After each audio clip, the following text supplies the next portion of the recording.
Welcome to GSF Civil Services classes. I am Anjali Joshi. I am selected in 67th BPSC as a planning officer, and today I came up with a video in which I will be sharing my interview experience of 67th BPSC. Since 68th BPSC interview is nearby, I think my experience that I have faced during the interview, as well as what is the process that take place on the interview day, I will be sharing those experiences with you, and hopeful I will be also sharing the tips and the topics that need to be covered, and hopeful this video will be helpful to you as well. And so without wasting any time, let's get started. सो इस video में हम ये सारे topics देखेंगे। पहला कि process क्या था इंटरव्यू डे पे, दूसरा कि रियल इंटरव्यू एक्सपीरियंस क्या था, और जो क्वेश्चंस आस्क किए गए थे वो क्या थे, और जो मॉक इंटरव्यूज़ हम देते हैं उसकी रिलेवेंसी क्या है, एंड फोर्थ की 68 बीपीएससी के जो भी कुछ भी इंटरव्यू टिप्स जो मैं आपको दूंगी, एंड जो भी प्रोबेबल टॉपिक्स है जो करंट अफेयर्स के जो आप देख सकते हो, उस पर बग ऑन कर सकते हो ताकि आप वहाँ पे अपने पॉइंट्स को आर्टिकुलेट करके बता सको। सो मेरी इंटरव्यू देने से बताने का से पहले मैं अपनी बैकग्राउंड बता देती हूँ कि मेरा बैकग्राउंड है एजुकेशनल बैकग्राउंड, जो ताकि आपको पता चले कि जो भी मुझसे जो क्वेश्चंस पूछे गए हैं वो ऐसे क्यों पूछे गए हैं। तो मेरा बैकग्राउंड है कि मैंने बीटेक किया है कंप्यूटर साइंस इंजीनियरिंग से फ्रॉम MNIT जयपुर। देन उसके बाद मेरी जो ऑप्शनल है वो ज्योग्राफी थी। तो ऑप्शनल की रेलेवेंस मेंस में चली गई है, बट इंटरव्यू में अभी भी है। क्योंकि मेंस में भी अभी क्वालिफाइंग है, एंड जो इंटरव्यू मेंबर्स होते हैं वो पूछते हैं आपसे आपका ऑप्शनल, बोर्ड मेंबर्स जो होते हैं। तो भले ये क्वालिफाइंग है, बट आपने तो चूज़ किया है ना कोई सब्जेक्ट, तो ये आपसे पूछेंगे। तो इंटरव्यू में इसकी रेलेवेंस अभी भी है। एंड बाकी तो बस ये दो बैकग्राउंड है जिससे आप जब जो मैं अपनी क्वेश्चंस बताऊंगी तो उससे आपको उसकी इम्पोर्टेंस पता चलेगी कि कैसे क्वेश्चंस फॉर्मुलेट करते हैं वो, और किस एरिया पे वो टारगेट करते हैं। ठीक है। सो पहला टॉपिक है कि क्या प्रोसेसेस होता है इंटरव्यू डे पे। सो मैं प्रोसेस बता देती हूँ। मेरी इंटरव्यू 20 अक्टूबर को थी।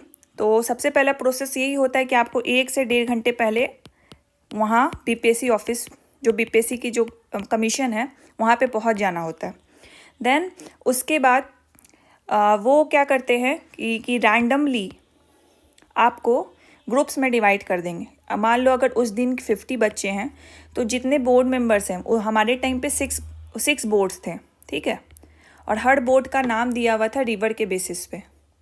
किसी बोर्ड को कोशी है तो कोई बागमती है तो कोई महानंदा है, इस तरीके से।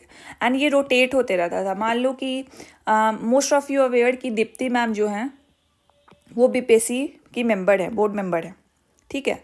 तो इनका एक बोर्ड था, तो इनको अगर 19th को इनको दिया गया है नाम कोसी, तो 20th को इनको था बागमती, ऐसे। मतलब ये नाम रोटेट होते रहता है। तो हम अगर मान लो कि 50 कैंडिडेट्स हैं तो इनको ग्रुप्स में डिवाइड कर दिया 6 के, ठीक है। और इनको टोकन दे दिया जाता था, टोकन नंबर। जैसे 6 है तो ABCDEF। तो अगर मैं A ग्रुप में हूँ तो A में अगर मुझे 5 दिया है तो A5 टोकन था, और इसमें था कि 5 नंबर पे मुझे जाना है। मतलब A बोर्ड मान लो कोसी का है तो कोसी बोर्ड में मेरा 5 नंबर का सीरियल है। इसी सीरियल के हिसाब से आपका डॉक्यूमेंट वेरिफिकेशन होगा, ठीक है। उसके बाद वहीं पे आपकी आई चेकअप भी होती है, एंड उसके बाद फिर आपको इंटरव्यू के लिए ले जाया जाता है। आपका इंटरव्यू ख़त्म हो जाएगा, देन उसके बाद आपका मेडिकल होगा। मेडिकल में आपको ₹16 का पर्ची कटवाना होता है, रिसिप्ट कटवाना होता है, फिर मेडिकल होता है। मेडिकल में आपका चेक करते हैं, एक तो आई चेक करेंगे, ठीक है। इसमें आई यहाँ और यहाँ के आई के डिफरेंस में यहाँ पे ये विज़न देखते हैं। यहाँ पे बस आपका वो देखते हैं कि आप क्या बोलते हैं, आपकी जो पावर है वो देखते हैं। तो यहाँ पे आपकी विज़न देखते हैं, बोर्ड लगी होती है, उस पर अल्फ़ाबेट्स लिखे होते हैं, तो वो आपको पढ़ के बताना होता है। कलर ब्लाइंडनेस भी देखते हैं। उसके बाद नॉक नीज देखा जाता है। उसके बाद ईयर देखते हैं, हियरिंग एड वगैरह तो नहीं लगा रखी है आपने। एंड उसके बाद आपका यूरिन टेस्ट होता है एंड आपकी हाइट देखी जाती है, वेट देखी जाती है एंड ब्लड प्रेशर। ये आपका मेडिकल वेरिफिकेशन हो गया एंड मेडिकल वेरिफिकेशन के बाद आप फ्री हो जाते हो, आपका इंटरव्यू ख़त्म। सो ये ओवरऑल प्रोसेस होता है। अब मैं अपनी रियल इंटरव्यू एक्सपीरियंस बताती हूँ और मुझसे क्या क्या क्वेश्चंस पूछे गए। तो मेरा जो बोर्ड था, दीप्ति मैम का बोर्ड था, मेरा जो इंटरव्यू मार्क्स था 75 उन्होंने दिया था। टोटल 4 मेंबर्स थे, ठीक है। और मुझसे क्वेश्चन मैं बता देती हूँ कि उन्होंने क्या पूछा था। तो मेरा ऑप्शनल जियोग्राफी था, ग्रेजुएशन कंप्यूटर साइंस बता रही है मैंने, बीटेक, ठीक है। अब पहली मेंबर तो दीप्ति मैम ही थी, तो उन्होंने मुझसे पहले पूछा ज्योग्राफी से रिलेटेड। आप जैसे ही एंटर करोगे तो आपसे पूछेंगे आपका ऑप्शनल क्या है, आपका ग्रेजुएशन सब्जेक्ट क्या है। ये 2 क्वेश्चन आपसे वो पूछते हैं एंड उनके पास कोई डिटेल नहीं होती, बस उनके पास ये डिटेल ज़रूर होती कि आपने ग्रेजुएशन कब किया था, ठीक है। तो आपने ग्रेजुएशन बहुत पहले किया होगा और आप उस टाइम से अभी तक कुछ नहीं कर रहे थे, तो उस पर भी आपके क्वेश्चन बनेंगे। लेकिन मुझसे ये क्वेश्चन मैम ने पूछा कि आपने ग्रेजुएशन कब किया, मतलब ग्रेजुएशन आपने 2019 में किया, तो अब आप अभी जॉब में हैं या नहीं हैं। तो इंटरव्यू टाइम तक मैं जॉब में नहीं थी, तो मैंने बोला कि मैं नहीं हूँ। फिर उन्होंने पूछा कि आपने जॉब नहीं की है, तो फिर मैंने बोला कि मैं जॉब करती थी as a software engineer Airtel digital limited में, अभी मैं जॉब में नहीं हूँ, ठीक है। फिर उन्होंने ज्योग्राफी के क्वेश्चन पूछे। तो पहला क्वेश्चन उन्होंने वही पूछा मुझसे, ज्योग्राफी के ही थे कि साउथ इंडिया में हिल स्टेशन बता दो, हाईएस्ट प्लेस बता दो बिहार में कौन सा है, फिर नेचर सफारी जू सफारी में क्या डिफरेंस होता है, एंड फिर उसके बाद टूरिस्ट प्लेसेस बता दो बिहार में और क्या प्रोबेबिलिटी है टूरिज्म को ग्रो करने की, ये उन्होंने पूछा था। फिर उसके बाद सेकंड मेंबर पे गए वो, तो वो पोस्ट प्रेफरेंस पूछ रहे थे। पोस्ट प्रेफरेंस के बाद उन्होंने काफ़ी क्रॉस क्वेश्चंस किए कि मैंने बिहार एडमिनिस्ट्रेटिव सर्विस ऊपर रखा था, तो उस पर क्रॉस क्वेश्चन किए कि आपने मतलब ये बिहार एडमिनिस्ट्रेटिव सर्विस एक्चुअली में करता क्या है। एंड फिर उसके बाद इसी पे क्रॉस क्वेश्चन काफ़ी था उनका। फिर आपने क्यों प्रीवियस जॉब छोड़ा। फिर स्कीम्स बहुत पूछ रहे थे, जैसे मैंने बोला कि जो बीएएस का प्रोफाइल है वो बहुत ही डाइवर्सिफाइड है, उनको कोई एक डिपार्टमेंट अलॉट होती है फॉर अ टाइम बीइंग, फिर वो चेंज हो जाती है डिपार्टमेंट। तो उसी पे बोले कि कौन कौन डिपार्टमेंट्स हैं, हर डिपार्टमेंट्स की कौन कौन स्कीम है, क्या बीएएस का रोल है, तो उसी पे चल रहा था। जैसे वुमेन एजुकेशन, हेल्थ, स्किल, ये सब के स्कीम्स वो पूछ रहे थे। और स्कीम्स पूछते के साथ वो बोल रहे थे कि इसमें फिर बीएएस का क्या रोल हो।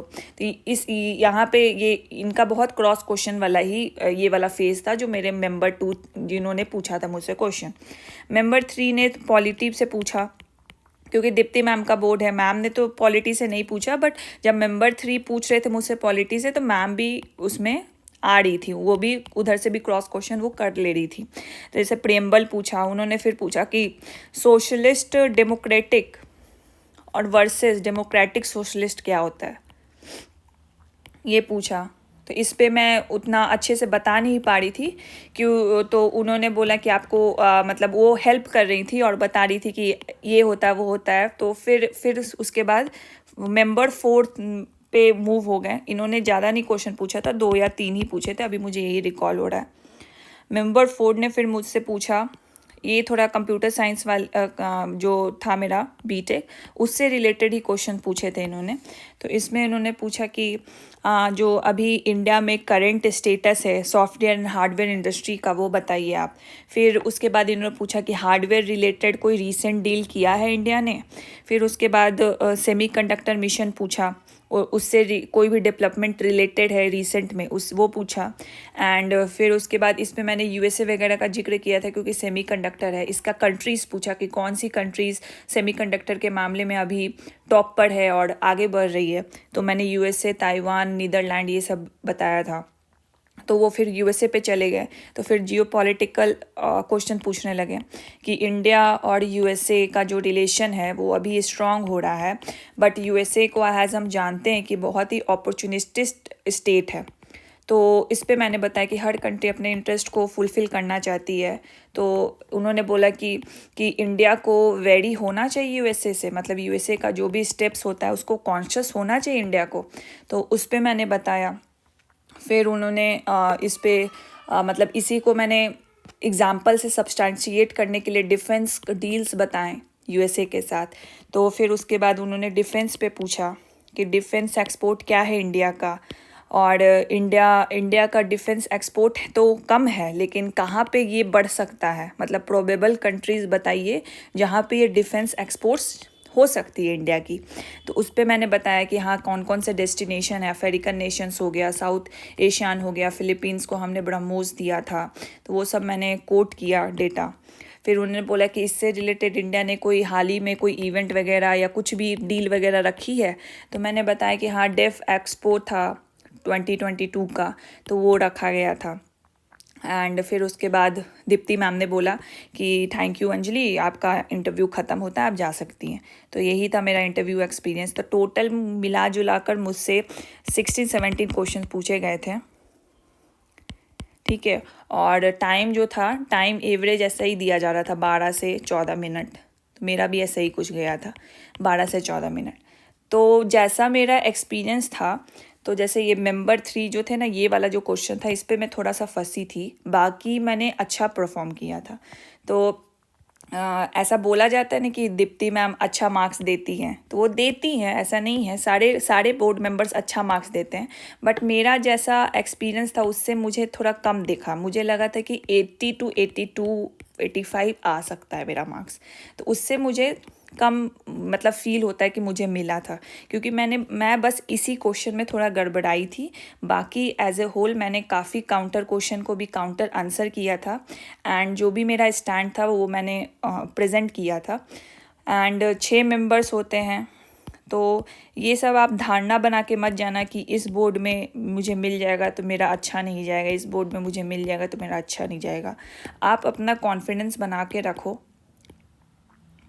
आपने जितनी तैयारी की है, आपने मेंस क्वालिफाई किया है, आपने मेंस क्वालिफाई किया तो आपको सब्जेक्ट की नॉलेज है, तो आप उससे डरो मत। आपको सब्जेक्ट की नॉलेज है तो आप अपने पे कॉन्फिडेंस रखो और वहाँ पे जाके आप अच्छा ही करोगे। तो आप वो कॉन्फिडेंस भी देखते हैं, वो आपको फंसाने की भी कोशिश करते हैं, और बहुत ही चिल मोड होता है। मतलब इंटरव्यू वाला जो ऑरा हम लोग देखते हैं ना मॉक इंटरव्यू में, वैसा नहीं होता। मैं आगे बात करूँगी, मैंने वो 3rd टॉपिक रखा है। तो ये क्वेश्चंस थे जो मुझसे पूछे गए थे। अब 3rd टॉपिक पे आते हैं। तो रियल इंटरव्यू एक्सपीरियंस काफ़ी अच्छा था, स्मूथ प्रोसेस था। प्रोसेस जो भी पहले हुए थे इंटरव्यू से पहले, वो काफ़ी बहुत स्मूथली होता था, बहुत ऑर्गेनाइज वे में होता था। वहाँ पे बहुत सारे कर्मचारी होते हैं बीपीएससी के जो आपको गाइड करते कि आपको क्या करना है, कहाँ जाना है, वो लेके जाएंगे आपको साथ में। तो बस आप उनकी बात फॉलो करते जाओ, बहुत स्मूथ होता है। और फिर उसके बाद क्वेश्चंस मैंने आपको बता दिए, मेरे क्या एक्सपेक्टेशन थी और कितने मुझे मार्क्स मिले वो भी मैंने आपको बता दिया। अब मैं बताती हूँ मॉक इंटरव्यू रेलेवेंस। ये मेरा पहला इंटरव्यू था, पहला अटेम्प्ट और पहला इंटरव्यू था। तो इसमें क्या था,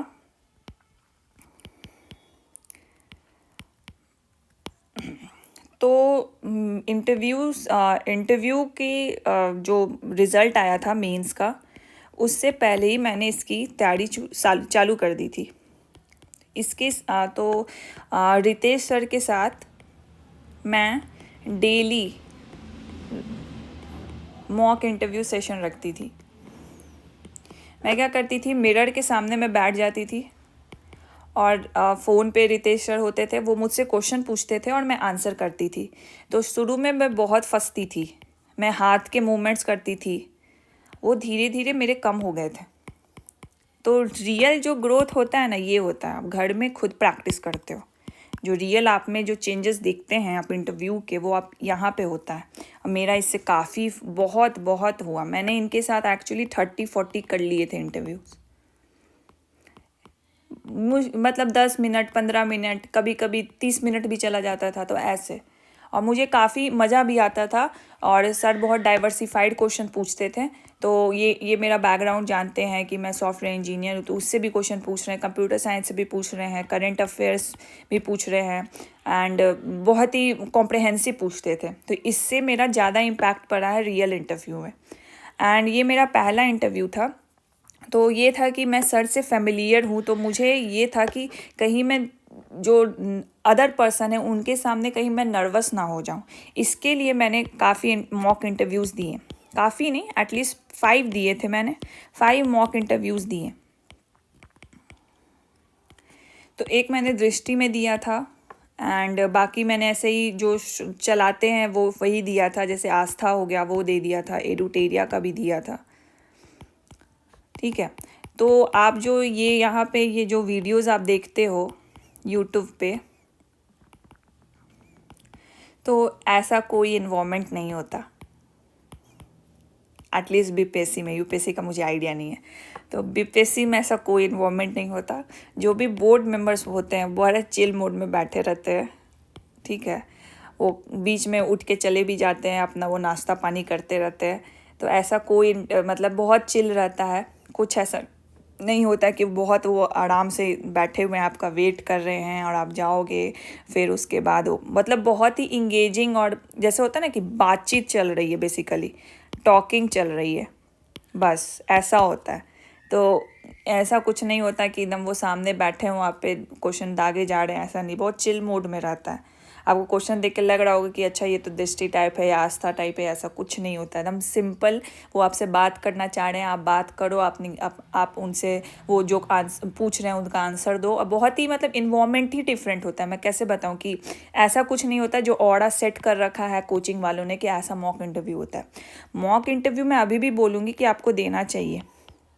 अगर आप खुद से ट्राई नहीं कर रहे, घर पे कोई आपसे पूछने वाला नहीं है, और आपको लग रहा है कि आप अपनी बातों को तो लिख पाते हो, ठीक है, बट बोलने में आपको थोड़ा सा मतलब सामने किसी के बोलने में, अपने पॉइंट ऑफ व्यू रखने में आप थोड़े से नर्वस होते हो, प्लीज़ दो मॉक इंटरव्यू। क्योंकि आपके सामने 3-4 लोग बैठे होंगे, आप उनके सामने अपने बातों को रख रहे हो, कॉन्फिडेंस के साथ रख रहे हो, तो ये बहुत इंपॉर्टेंट है। यही कॉन्फिडेंस ये झलकना भी चाहिए रियल इंटरव्यू में। तो एक होता है ना जो नर्वसनेस है, उसको तोड़ने के लिए कम्युनिकेशन स्किल दूसरों के सामने, कि मैं जो मतलब पर्सनली करता हूँ या अपने जो कॉमन फेवरेबल लोगों के साथ करता हूँ, मम्मी पापा फ्रेंड्स जो भी हैं, वैसा ही कम्युनिकेशन मैं कर पाता हूँ 4 लोगों के सामने, जो टीचर हो या आपसे अच्छे प्रोफाइल में हो या प्रोफेसर हो, तो मैं उनके सामने कर पाता हूँ, या ऑफिसर हो। तो इस चीज़ को जज करने के लिए और ये वाली जो नर्वसनेस है उसको तोड़ने के लिए आप मॉक इंटरव्यू देना। मैं अभी भी प्रेफर करूँगी मॉक इंटरव्यू देना, ठीक है। बट इसमें जो आपको फीडबैक मिलेंगे ना, ये बहुत मिक्स मिलते हैं, ठीक है। कोई आप बहुत अच्छा भी दोगे, तब भी वो आपको बोलेंगे कि नहीं अच्छा नहीं, आपको ये करना है, आपको वो करना है। इतना मत इसको हार्ट पे ले लेना। मैंने भी 1-2 इंटरव्यू का अपने मतलब कुछ ज़्यादा सीरियस ले लिया था कि मेरा इतना नहीं, मतलब मुझे मोस्ट ऑफ में अच्छे ही फीडबैक्स मिले थे, बट 1-2 में मुझे ऐसा फीडबैक दे रहे थे कि मतलब जो मुझे लगा था कि सही में मेरा इतना ख़राब जा रहा है क्या। बट आप ये दिल पे मत लेना। आपको पता है ना कि आप क्या हो, आपको पता है कि आपको कितना नॉलेज है, आप कैसा आप मिरर के सामने बैठ के कर रहे हो, तो आपको पता है कि आप किस मूड में बोल रहे हो, हंस के बोल रहे हो, हाथ का जेस्चर क्या है, आपका बॉडी लैंग्वेज क्या है, आप उस पर कॉन्फिडेंट लो ना। और जो कुछ इंपॉर्टेंट फीडबैक आपको खुद पता है कि वो जो कौन सा इंपॉर्टेंट फीडबैक मुझे लेना है, वही आप इंक्लूड करो, बाकी मत करना। तो मॉक इंटरव्यू का मैंने रेलेवेंस बता दिया। बस अपनी नर्वसनेस को तोड़ने के लिए, अपनी बातों को दूसरे के सामने रखने के लिए बस मॉक इंटरव्यू देना। And 68 BPSC tips and probable topics. अब इंटरव्यू जो होता है, नर्वसनेस सबको होती है। मैं बोलूँगी भी कि आप नर्वस मत हो, तब भी आप हो गए, ऑब्वियस सी बात है, ठीक है। तो एक तो यही है, डॉक्यूमेंट सब रखो अच्छे से। 2 कॉपी कर लेना, 2-3 कॉपी रख लेना, ठीक है। एक देने वाला, उसके अलावा 2 कॉपी आपके पास होनी चाहिए। अगर उसमें कुछ गड़बड़ हो गया या आपने फिल गलत कर दिया तो जो पपत्र 1 और पपत्र 2 आता है उसकी भी 2 कॉपी आप एक्स्ट्रा रख लेना, अनफिल्ड रख लेना या फील्ड भी रख लेना कि इसमें मान लो आपने कुछ गलत कर दिया जिसमें आपको कुछ डाउट है या कुछ भी। अब तो चलो डॉक्यूमेंट वेरिफिकेशन पहले हो रहा, तब उस दिन का झंझट तो नहीं है, बट ठीक है, डॉक्यूमेंट वेरिफिकेशन में भी आप अपना डॉक्यूमेंट्स सही से रखो। ये चीज़ अच्छी कर दी है क्योंकि इंटरव्यू के दिन इसका अलग टेंशन रहता है कि ये डॉक्यूमेंट एक्सेप्ट होगा कि नहीं होगा या नहीं होगा। तो ये अच्छा कर दिया कि डॉक्यूमेंट वेरिफिकेशन प्री हैंडेडली हो जाएगा, इंटरव्यू से पहले हो जाएगा। इंटरव्यू के दिन जैसे मैंने बताया 1 से 1.5 घंटा पहले ही जाना। एंड मतलब वहाँ पे सुविधा रहती है, पानी की होती है, वॉशरूम की फैसिलिटी होती है, तो उसकी कोई दिक्कत नहीं है। कुछ स्नैक्स रख सकते हो तो रख लेना, कभी कभी मेडिकल जो होता है ना उसमें काफ़ी टाइम लग जाता है, तो स्नैक्स रख लेना। बाकी जब क्वेश्चन फेस करना तो वो तो आप मॉक इंटरव्यू पे अपने नर्वसनेस तोड़ चुके होगे, बट जो रियल इंटरव्यू होता है वो रियल ही होता है। तो आप अपने ऊपर कॉन्फिडेंट रहना, ओवर कॉन्फिडेंट मत हो जाना, कॉन्फिडेंट रहना एंड रिस्पेक्टफुली सारे क्वेश्चंस का आंसर करना। एंड अगर मैं अभी कुछ टॉपिक्स बताऊं तो मोटा मोटा मैं बता देती हूँ। आपका जो ग्रेजुएशन है इस पे अब ज़्यादा फोकस जाएगा, ठीक है। ऑप्शनल हटा नहीं है, क्वालिफाइंग है, तो ऑप्शनल के भी सब्जेक्ट आप करोगे, इसका भी आप तैयारी करके जाओगे, ग्रेजुएशन तो करना ही करना है। एंड करेंट अफेयर्स है, ठीक है, करेंट अफेयर्स एंड बिहार, ठीक है। बिहार में स्कीम्स देखोगे आप, बजट देख लेना, इकोनॉमिक सर्वे देख लेना। और कोई जो बजट में जो इम्पोर्टेंट नहीं होते कि बजट कितना है एंड इसका ग्रोथ कितना हुआ है इकोनॉमिक सर्वे में प्रीवियस ईयर से, तो इसका एकदम एग्जैक्ट याद रख लेना। कभी कभी उनको होता है ना कि ये भी नहीं पता है, एकदम एग्जैक्ट मतलब फिगर, पॉइंट वाला फिगर भी आपको याद होना चाहिए। इकोनॉमिक सर्वे, तो इसमें भी स्कीम्स हो गए। अब वुमेन हो, अगर आप फीमेल कैंडिडेट हो तो वुमेन पे तो क्वेश्चन बनेंगे ही, वुमेन एम्पावरमेंट स्कीम्स क्या चल रही है, क्या आपको चैलेंजेस होते हैं। हॉबी पे भी क्वेश्चन बनते हैं। मुझसे सिर्फ हॉबी पूछी गई थी कि आपकी हॉबी क्या है, बट उस पर क्वेश्चन नहीं पूछा गया मुझसे। मैं हॉबी पे भी आप प्रिपेयर कर लेना। कभी आपकी ऐसी हॉबी रही, या लड़कियां कुकिंग बोल देती हैं तो उस पर भी क्रॉस क्वेश्चन बहुत होता है, ठीक है। या लड़के भी कुकिंग बोलते हैं तो उस पर भी होता है, लेकिन लड़कियां कुकिंग बोलती है तो क्रॉस क्वेश्चन होता है उस पर। एंड फिर उसके बाद करेंट अफेयर्स, जो अभी भी जो इंडिया के जो बायलैटरल रिलेशंस चल रहे हैं, G20 हो गया, ठीक है, कनाडा के साथ जो भी प्रॉब्लम चल रहा है, कतर में इंडिया का जो भी प्रॉब्लम चल रहा है, मालदीव्स हो गया, एंड G20 हो गया, इलेक्शंस अभी हो रहे हैं। और इसमें जो मतलब इलेक्शन में जो अभी हुए हैं उसमें भी जो बीजेपी की जीत हुई है, ये सब भी क्वेश्चन बन सकते हैं। तो इसको आपको बहुत ही पॉजिटिवली हैंडल करना है, निगेटिव नहीं जाना है किसी भी हाल में। एंड इसके अलावा जो इंडिया डिफेंस या इसरो पे काफ़ी क्वेश्चन पूछ सकता है, क्योंकि अभी इनका बहुत इम्पोर्टेंट मिशन गया है, तो आप ये देख सकते हो। तो ये सारे मोटे मोटे टॉपिक है जो भी करंट अफेयर्स में आप मेंस के लिए पढ़ रहे होगे ना, मेंस के लिए नहीं भी पढ़ रहे हो लेकिन करंट अफेयर्स तो आप चालू कर दो अगर आप 69th नहीं दे रहे हो तो। और का न्यूज़पेपर आप चालू कर दो। न्यूज़पेपर में मैं 2 रिकमेंड करूँगी, एक तो आप हिंदू रखना, हिंदी मीडियम तो हिंदी मीडियम का आप देख लेना कि नेशनल न्यूज़ कैसे कवर किया जाए। एक पटना का रख लो, ठीक है। पटना में भी आप ऊपर से ही देखोगे, कोई बिहार सरकार कोई योजना ला रही है तो आप बस वो देखोगे, ठीक है। एंड ऑप्शनल आपको प्रिपेयर करना है, ग्रेजुएशन का सब्जेक्ट आपको अच्छे से प्रिपेयर करना है। ये दोनों पे तो हर से ही पूछा गया है, बाकी ये सब वैरी करता है, ये पूछेंगे नहीं पूछेंगे। वुमेंस कैंडिडेट है तो वुमेंस पे पूछा जाता है, हॉबी पे भी उनका मर्जी है वो पूछेंगे या नहीं पूछेंगे। सो ये था मेरा होल इंटरव्यू एक्सपीरियंस। मेरे एक्सपीरियंस क्या थे, मुझसे क्या क्वेश्चन पूछे गए, मेरे मॉक इंटरव्यू का रेलेवेंसी क्या था, और 68 के इंटरव्यू टिप्स और जो भी प्रोबेबल टॉपिक्स हैं। होप आपको ये वीडियो अच्छा लगा होगा और आपको कुछ सीखने को भी मिला होगा, और आपके इंटरव्यू जो आप देने वाले हो उसमें वो हेल्पफुल होगा। So thank you for watching this video. And मैं नेक्स्ट वीडियो में करंट अफेयर्स के टॉपिक्स लेके आऊँगी जो 69 BPSC के लिए इंपॉर्टेंट होंगे। तब तक के लिए थैंक यू।